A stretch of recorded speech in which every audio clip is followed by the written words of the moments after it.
Hello class, good day. So today ituturo ko sa inyo yung fundamental qualitative characteristic ng financial reporting. So yung dalawang pinakaimportanteng characteristic is yung tinatawag nating relevance and faithful representation. Relevance, dapat yung financial report mo meron niyang impact doon sa decision making ng mga primary users. Paano siya magkakaroon ng relevance? So, meron po yung ingredients. Yun po yung confirmatory value and predictive value. For example, ng confirmatory value. Okay, sige. Bago yung confirmatory value, dito muna tayo sa predictive value para mas maintindihan. For example, ang data na 'to, kapag ginamit mo 'tong data na 'to, ang sinasabi niya mape-predict niya yung sales after 10 years.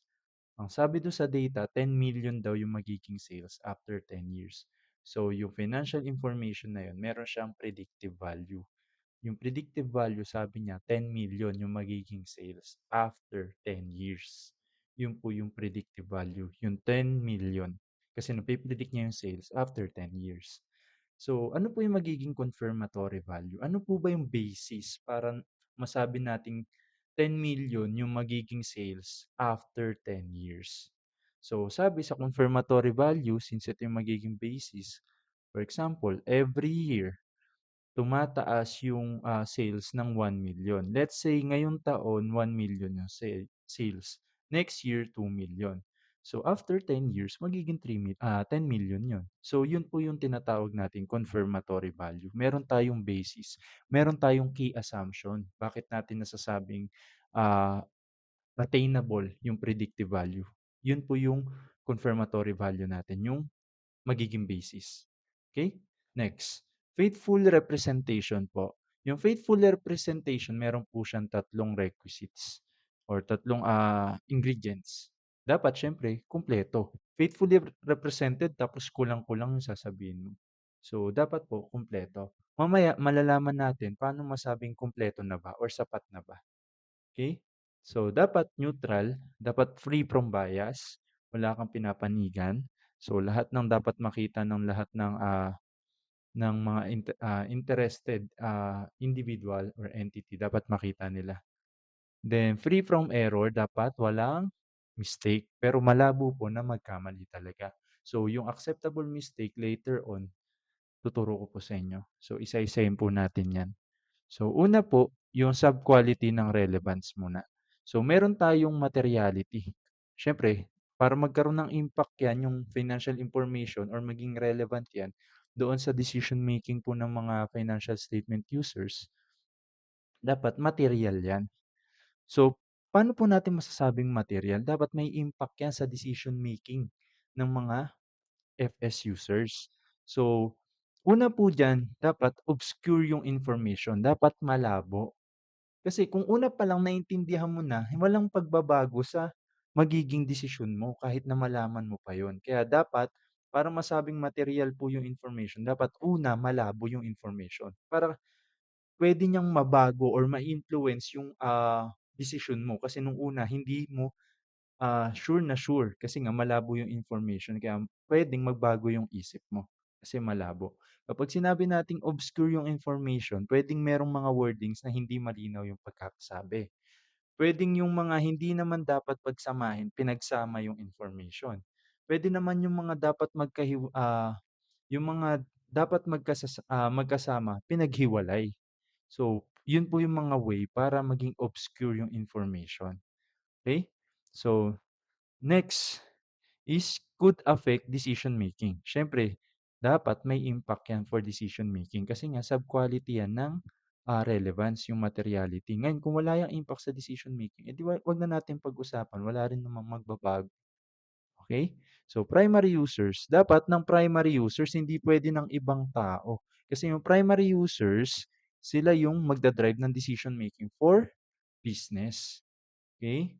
So, kapag may nagbago sa desisyon nila, siyempre malaki yung impact nun sa negosyo. Kaya siyempre dapat sila yung titignan natin para masabi nating material yung information. Okay? Kapag merong nagbago sa desisyon nila. Okay? Next. Ginagamitan po yung materiality ng professional judgment. So, paano po siya tinitignan? Alamin po yung nature ng mismong, information tungkol saan ba siya, ano ba yung magiging impact niya kapag gano'n, okey? Kapag gano'n yung information. Hindi po laging naka-base lang sa amount. Minsan kasi kahit maliit lang yung amount, pero kapag tinignan yung qualitative impact niya, meaning hindi walang kinalaman yung numbers, kumbaga meron talaga siyang impact na qualitative, hindi siya nasusukat basta ng numbers, puwede pong maging material pa rin yung isang information, okey? So, next is yung relative size. Ito naman po may kinalaman yung amount, yung, yung relative size po for example, iba yung materiality level kung, yung 1,000,000 ibe-base mo doon sa nasa poor level or yung mga mahihirap, siyempre malaki yung impact nun ng 1,000,000 sa kanila.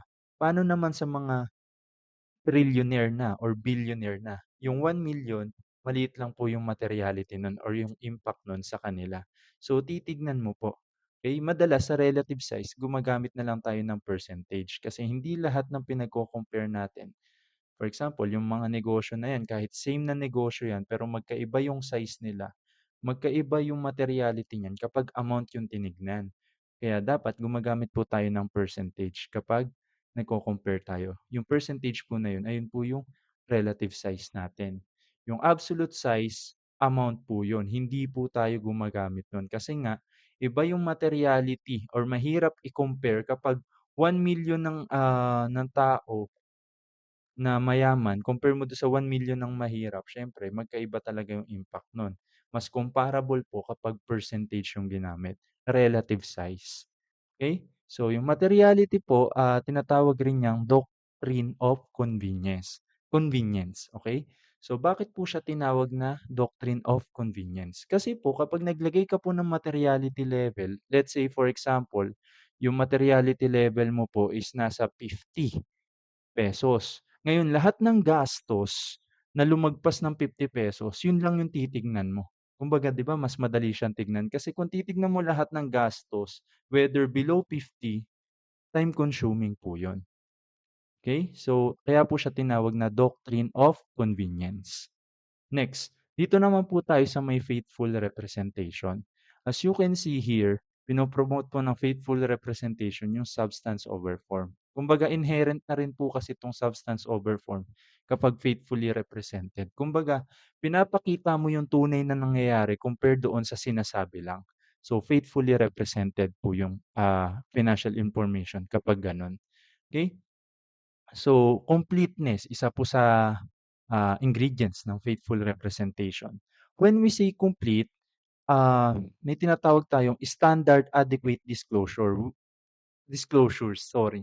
So, ibig sabihin po nun, material facts are enough. Hindi naman importante na lahat ng information na related doon is ilagay mo. Kumbaga ano lang yung material, okay na yun, sapat na yun. Kasi kung walang bearing yung ibang information, bakit mo pa idadagdag kung wala namang magiging impact yun? Okay. So next, neutrality. Yung neutrality po, dapat free from bias ka. Wala kang pinapanigan. Kumbaga lahat ng mga common financial information, pinapakita mo po. Hindi puwedeng sinu-sugarcoat mo yung, financial information. Kung ano lang yung mga, magagandang pangyayari yun lang yung ipapakita mo, hindi po puwedeng gano'n, okey? So, dapat ma-meet mo yung common needs ng mga, users, okey? And then para masabing free from bias ka, under uncertain circumstances, kung hindi sigurado yung, magiging for example, hindi sigurado yung magiging event or yung magiging, kalalabasan ng transaction, i-exercise mo po yung conservatism and prudence. Kasi po para ma-maintain natin na free from bias ka pa rin. When we say conservatism, pinipili mo po yung worst case scenario sa part mo. In case of uncertainty, let's say for example, magre-record ka ng expenses mo without, consideration doon sa magiging gain mo kasi nga conservative ka. You expect the worst case scenario na less favorable sa part mo. And then yung prudence naman po, under a certain level of uncertainty or high level of uncertainty, yung ibig sabihin ng prudence, do not overstate your asset and income and do not understate your liability and expenses. Itong goal po ng conservatism and prudence is para hindi ka po mapahiya, okay? Para hindi po mapahiya. And dapat para ma-maintain yung free from bias na tinatawag natin, okay? Kasi in-exercise mo 'tong mga bagay na 'to, kaya matatawag nating free from bias pa rin. The next is yung free from error. May iba't iba pong klase ng, error or ito po yun, omission, ibig sabihin hindi mo po talaga nai-record. Omitted po yung information, hindi mo na-record. When we say naman slide error, ayan, ibig sabihin niya, for example, 50,000 lang po dapat yung ire-record mo, pero ang nagawa mo 500,000. So, slide error po yun, nadagdagan mo na zero. Okay? Then next is transitional error. When we say transitional error po, for example, 45,000 lang ang dapat mong ililipat na record.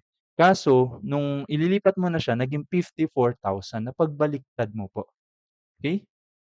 So, kailan po masasabing acceptable yung, error na nangyari? Kung sakaling ginawa mo po yung reasonable estimate mo, ayan. Kasi siyempre uncertain yung mangyayari. So, wala naman pong 100% sure kapag gano'n. So, kung ginawa mo po yung right process sa pag-estimate, matibay po yung key assumption mo sa pag-estimate, ginawa mo na po talaga yung best estimate mo. Ngayon, kapag hindi pa rin po umayon yung nangyari doon sa estimate na ginawa mo, acceptable pa rin po yun, okey? So, ayun lang po yung sinasabi nating kung kailan magiging acceptable yung pagkakamali. So, yun lamang po yung cover ng ating, fundamental qualitative characteristic ng financial reporting. Yung susunod po kasi na, ayan, yung susunod na topic natin is tungkol na sa enhancing qualitative characteristic ng financial reporting. Kumbaga, paano mas magiging useful yung financial report, okay? So, yun lamang po and thank you po.